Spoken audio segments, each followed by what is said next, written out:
Alright, now we're going to do Return of the Fallen. We're going to start with the Enlightened. A day you acquire or defeat any card in the center row. You don't have to pay its value. Big 8 cost card. Added a lot of power to this set. Arha Sensei. This card has returned a couple times in the future. It's a very powerful effect that gets used in many of the sets under different names. Banish a card, acquire a Mystic or Heavy, add it to your hand. You just upgrade someone. You are making them unveil their inner potential and become better. Really useful in the beginning of the game. You'll be able to get that effect several times. Ashkara of Fate. This is the very first Fate effect. I forgot to mention that in my earlier video. When this enters the center row, there's an effect. Every player draws a card. When you play it, you draw 2 cards and every other player draws 1 card. So really it only replaced itself, but it gave every player a bigger turn that round. And you get the bigger turn first. You also get to banish a card in the center row. That's a very powerful effect to be able to control the center. If you're the second player in the game, you have more incentive to buy this card than the first player. I shouldn't say second and first. If you're the last player, you have more incentive to buy this card, because if you get it in your final turn, they will never benefit from having drawn that extra card. Dartha's Retreat. This is a really clever construct. It's a good value 4 for 3, and most people never use the effect, myself included, and I only use it when it's useful. Instead of acquiring or defeating on a mediocre turn where I'm only going to gain 1 or 2 points, I can choose to instead draw 2 additional cards on the next turn and go for a really big thing. Great card when you're having a center row that's stagnated. Either there are too many big monsters or heroes or both, and you're having trouble buying or defeating rather.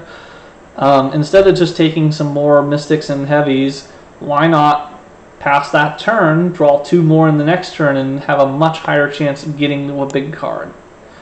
Banish in the center row. If you banished a monster, you gain 3. But unlike most of these center row banishes, this does not draw a card to replace itself. It hurts your hand. It's got a nice balance effect there, but you can pick up some free points and maybe have a deck that has no monster slaying and uses this to keep your opponents from having things and gain some points in the process. Hectic Scribe, a very controversial card. Draw 2, then discard 2. So since he doesn't replace himself, you have a hand of only 4, but it's the best 4 of all 6 that you've drawn outside of himself. Lets you get a little bit of freedom. Maybe you discard good power cards because there aren't any monsters, and you can now buy something instead. Maybe you discard good buying cards just to have a little bit more killing and be able to do something. You get to see the center row, see all 6 cards, and then decide.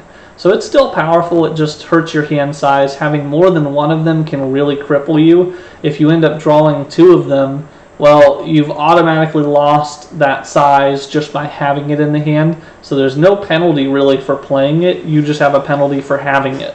If you end up playing 2 Hectic Scribes in the same turn instead of a 5-card deck, you're only going to play 3 cards. Not all that effective, even though they're the best 3 cards you had. Lifebound, we have draw a card and gain a point for every Lifebound, including itself. Name a card and then gain 3 points. There's a big combo with this you'll see in just a second.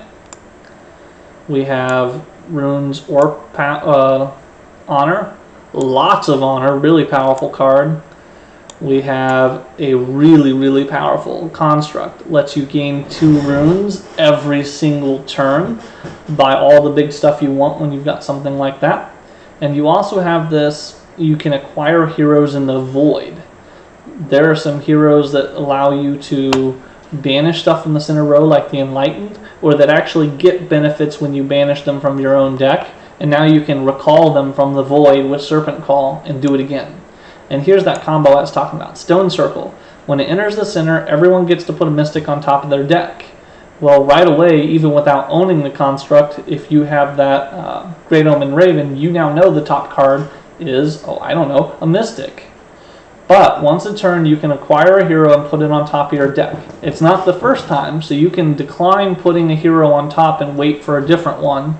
But once you put one on top of your deck, you can then use that Great Omen Raven, name what it is, be correct, reveal it, put it into your hand so you know what you're gaining when you stack the deck, and get 3 points. Powerful, powerful combo to mill that honor pool really quick.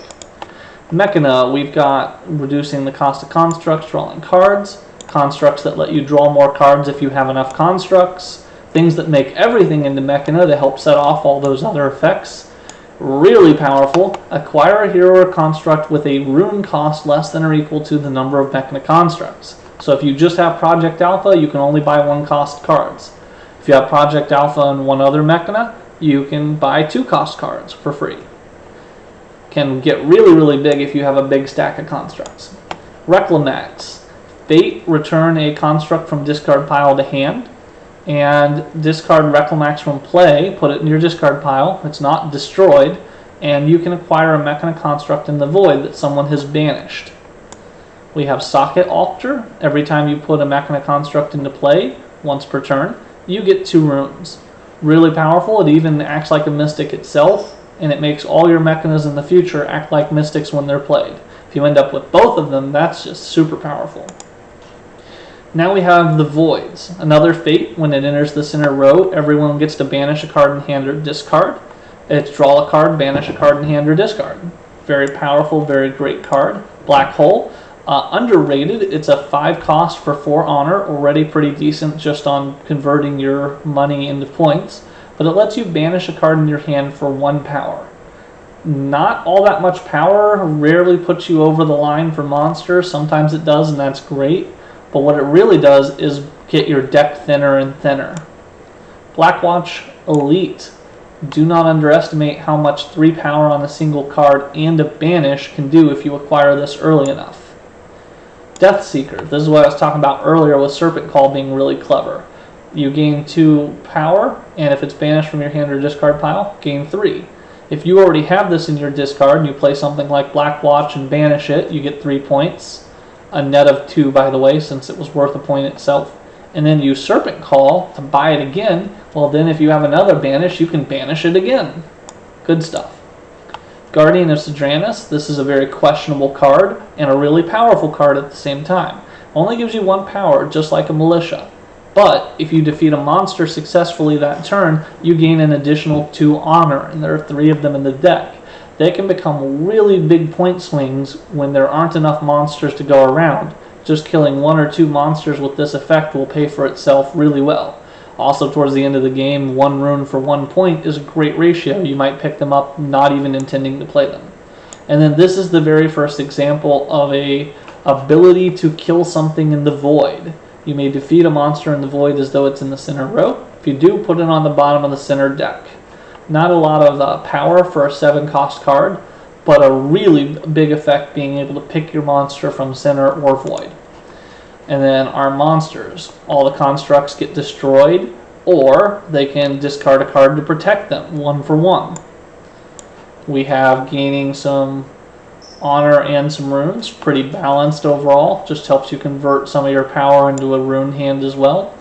Fire Tyrant, great ratio, and it hurts your opponent's next hand. They have to discard a card, but they get to do it intentionally. We have the... Wow, this is skipping all over the place.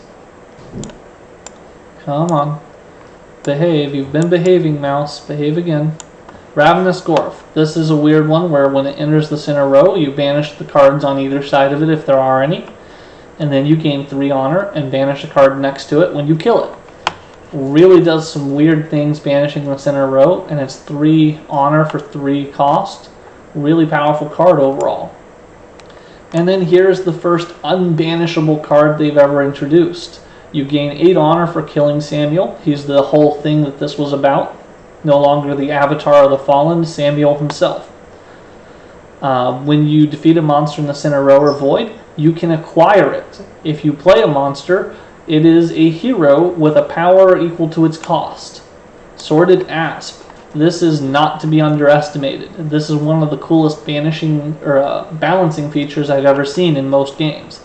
3 power to kill, it only gives you 1 point, but you steal 2 points from an opponent with the most honor if they have more than you. Keep in mind, you gain this 1 honor first, so you don't want to end up in the lead or whatever with them when you play this. On the app, this actually is a little bit wrong. If you have 3 honor and they have 4 and you kill this, you'll gain 4 and then it'll still steal from them. It's not supposed to, as far as I'm reading this card, because they do not have more than you. They do have the most, but don't fit this last little statement of if they have more than you. I'll have to double check that they're fixing this in the future. It's a good thought to have. But really, it's a 5-point swing. If you take 2 from them, add 2 to yourself and this 1. So if you're in the lead, you're forced to spend 3 for just 1 point to keep that 5-point swing from happening. And if you're behind, it gives you a way to kind of catch up quickly. The only time this is unbalanced is when someone has gone for an all buying power deck and they've got this construct army going on, and now they get to kill this and catch up in honor, which was the only thing the other player had going for them. Then we have the Vault Breaker Worm. Destroy their highest cost construct. In case of a tie, they get to choose. This is a great way to take out their biggest, most important things, good ratio. And that is Return of the Fallen. And this is the last video I'm going to do for today.